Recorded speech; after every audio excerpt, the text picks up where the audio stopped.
श्री कृष्णा दोस्तों, स्वागत है हमारे चैनल क्विक नॉलेज में। आज के इस वीडियो में हम बात करेंगे मार्गशीर्ष अमावस्या व्रत कथा की। मार्गशीर्ष महीने में आने वाली अमावस्या को मार्गशीर्ष अमावस्या और अघन अमावस्या के नाम से जाना जाता है।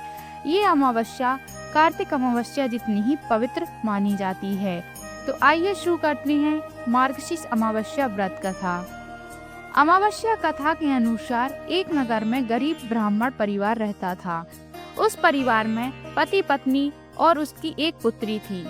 समय गुजरने के साथ साथ पुत्री धीरे धीरे बड़ी होने लगी। वह कन्या सुंदर, संस्कारवान और गुणवान थी, लेकिन गरीब होने की वजह से उसकी शादी नहीं हो पा रही थी। एक दिन उस ब्राह्मण के घर एक साधु महाराज आए। कन्या ने साधु की खूब सेवा की। साधु उस कन्या के सेवा भाव से इतने प्रसन्न हुए कि उस कन्या को उन्होंने लंबी आयु का आशीर्वाद दिया, लेकिन साथ में ये भी कहा कि इस कन्या के हाथ में विवाह योग रेखा नहीं है। तब ब्राह्मण दंपति से साधु से इसका उपाय पूछा। साधु महाराज ने कुछ देर सोचने के बाद अपनी अंतर्दृष्टि में ध्यान करके बताया कि यहाँ से कुछ ही दूरी पर एक गांव में सोना नाम की धोबिन महिला अपने बेटे और बहू के साथ रहती है, जो संस्कार संपन्न तथा पति परायण है। यदि यह कन्या उस धोबिन की सेवा करे और बदले में वह महिला प्रसन्न होकर इसकी शादी में अपने मांग का सिंदूर लगा दे और उसके बाद इस कन्या का विवाह हो जाए, तो इससे कन्या का वैधव्य योग नष्ट हो जाएगा। साधु ने ये भी बताया कि वह महिला कहीं आती जाती नहीं है। यह सुनकर ब्राह्मणी ने अपनी बेटी से धोबिन की सेवा करने कहा। अगले दिन से ही कन्या प्रातःकाल उठकर सोना धोबिन के घर जाती और वहां जाकर उसके घर की साफ सफाई और अन्य सारे कार्य करके अपने घर वापस लौट आती। एक दिन सोना धोबिन ने अपनी बहू से पूछा कि तुम तो सुबह ही सारे काम कर लेती हो और मुझे पता भी नहीं चलता। बहू ने कहा, माँ जी, मैंने सोचा कि आप सुबह उठकर सारे काम कर रही हैं क्योंकि मैं तो देर से उठती हूँ।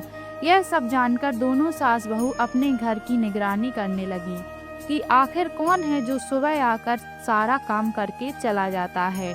कई दिनों के बाद धोबिन ने देखा कि उनके घर में एक कन्या मुँह ढके अंधेरे में आती है और सारे काम करने के बाद चली जाती है।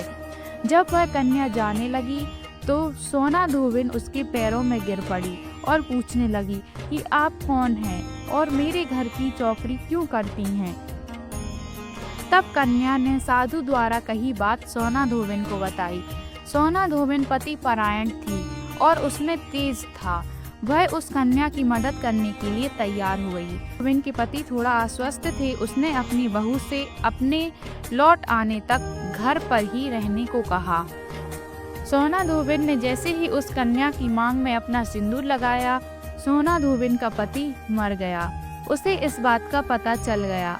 सोना धोबिन उस दिन अपने घर में निर्जल ही चली थी, यह सोचकर कि रास्ते में उसे कहीं पीपल का पेड़ मिलेगा तो वह उससे भंवरी देखकर और परिक्रमा करके ही जल ग्रहण करेगी।